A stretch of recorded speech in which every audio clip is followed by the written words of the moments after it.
Christ is in our midst. You can say that better. Christ is in our midst. Was, is, and ever shall be. Good morning. When I was 17, maybe 16, the way I thought, and the things I thought about what I should be doing, I didn't give much thought to. I just did whatever I felt like doing. And in my hometown down in Los Angeles, where I grew up, it's called San Pedro, and it's on the ocean, and there's some beautiful cliffs and beautiful beaches, but high, huge cliffs.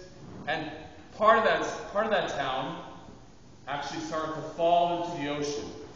It is kind of true that California is slipping off and going to become an island one day, in a little bit. But part of San Pedro sank into the ocean, and then they called that part the sunken city.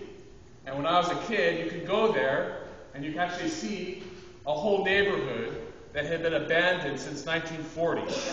And it was very fascinating. And of course, there were many, many signs that said, and gates and fences and barbed wire that said, "Do not enter." And of course, what does that mean to a 16-year-old? Doesn't mean listen to the sign and go around the way. It means climb the sign, go over, spend a lot of time in the sunken city, walk close to the cliff that's fallen into the ocean, and enjoy the danger, enjoy the moment. Listen to the signs, kids, because they are there for a reason. Because one time I was walking along the cliff edge, and of course the ground gave out from under me. And I found myself, within an instant, hanging on a cliff from a root of a tree that the top had been chopped off when they abandoned the city, but happened the root, by God's providence, was there, and I was holding on with one, sometimes two arms. I remember I had a can of Coke, and it fell off, and it bounced 5 or 6 times before it must have splashed into the ocean or hit the rocks, whatever is down there. So I found myself hanging. And I was not a deep thinker then. I didn't go to church then, but I found I could look back and could say that moment is a very spiritual moment, right? You're very aware of the moment. I was very focused on what? That root, hanging on. I knew, and I look back then, that my existence hung on me hanging on that root and that root being there. If I let go, I would be no more. If I held on, I would be saved.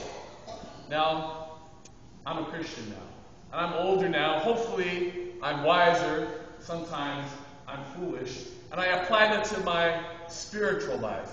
Because whether you know it or not, your existence, your being here, your ability to persevere through troubled times, your very existence and survival depends on hanging on, not to the root of a tree, but hanging on to God.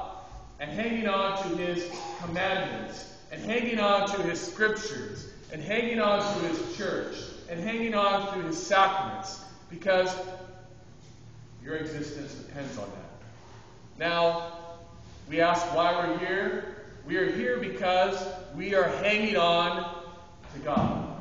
This is why this church exists, and this is why we come. Now, Jesus, in this morning's gospel, is asked a question by a lawyer. And it seems that he's asking a very similar question. Maybe this is the intention behind this question. The lawyer is asking, why do we have the law? Why do we have so many commandments? Why do we have so many scriptures? We can surmise, what is he thinking? What is it? Why do we go through these things all the time in the temple?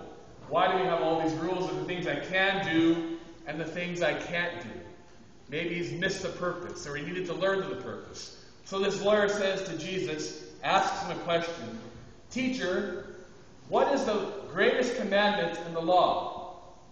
I hear him saying, Teacher, what is the essence of our faith? What is the most important reason? What is the very root of the reason why we are here we have this life in the temple and our life with our God?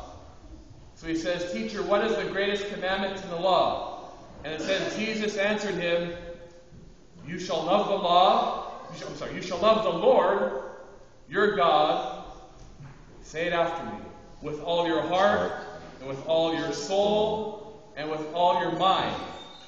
This is the great and first commandment. And the second is like it. You shall love your neighbor as yourself.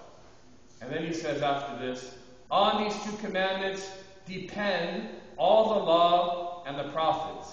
It's very interesting in the Greek. It says, on these two commandments, kremante, hang all the law and the prophets. Everything that they did then, the commandments that God gave them, we're not there just to follow for the sake of following them, but they were given in order to help the people hang on to God. Because they were a disobedient people, they were a stiff-necked people, they were a wandering people, and God gave them these commandments to help them hang on, even by a string, to their God. And also the prophets. The prophets spoke because they knew, they had a vision, they had a realization that their people depended on God and they were lost. And God sent people to bring them back. Now when I was hanging on that cliffside, I was hanging on with all my might. But do we do the same thing in our spiritual life? Do we hold on to God with all our might? What is it that we are hanging on to? Do we hang on to God with all our might, focusing on that togetherness with God, or are we playing games? Can you imagine me hanging on this root on the cliff, swinging by, switching hands, saying, "Look, Mom, no hands," and walking around? No, but we do this in our spiritual life. Sometimes we focus on God.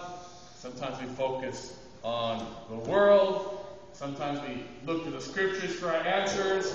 Sometimes we look to our portfolios, our financial portfolios for answers. Some people have no answer. Some people are in such pain that they'll use even chemicals and drugs and other kinds of obsessions to make them feel good so that they can think that they're holding on and somehow endure when in reality they are falling. So we need, what are you and what am I hanging on to for understanding? What are we hanging on to for purpose and for meaning? What are we hanging on to help us endure? If you and I had a stronger faith, an ever-growing faith, there are many, many things, everything we can endure. We can endure persecution. We can endure loneliness. We can endure fear. We can endure anxiety if we have a stronger and ever-growing faith in God. If we ever always realize that we have that one root, that one solid root who is God that we hold on to. Now, St. Paul in this morning's epistle gives an example because he knew that his whole entire salvation depended only on God. It says in this morning, in the second letter to the Corinthians, St. Paul realizes that we have this treasure in earthen vessels. What's he saying? We have the treasure of God, but our bodies and our lives are very fragile. The most precious thing is contained within us. And this thing is what sustains us, St. Paul says. He says, we have this treasure in earthen vessels to show that the transcendent power belongs not to us, but to God.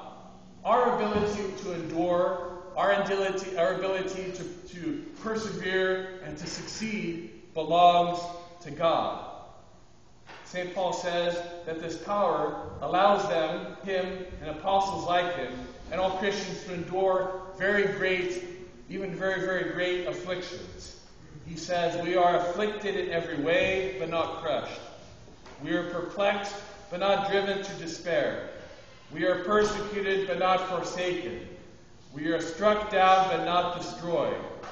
We are always carrying in the body the death of Jesus, so that the life of Jesus may also be manifested in our body.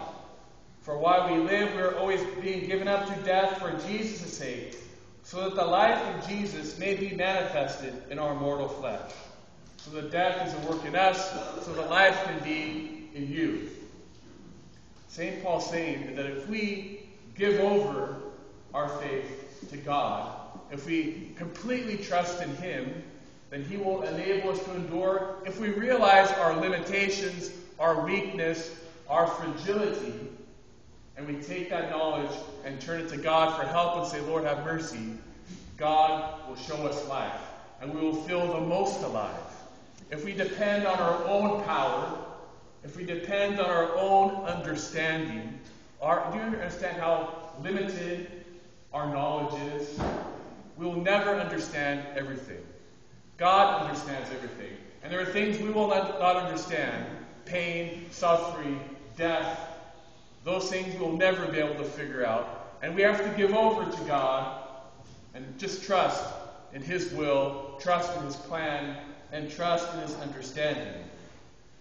There's a proverb that says, King Solomon said, trust in the Lord with all your heart, and lean not on your understanding. In all your ways acknowledge Him, and He will direct your paths. So Jesus says to us, we are to love the Lord with all our heart, and with all our soul, and with all our mind. This is what He means. We are to completely trust in Him because our existence depends on Him. We are hanging by a thread in our lives, and Jesus is the only one that is leading us to the heavenly kingdom and to our God. Our whole life and future life depend on Him. So let us love the Lord our God with all our heart and with all our soul and with all our mind.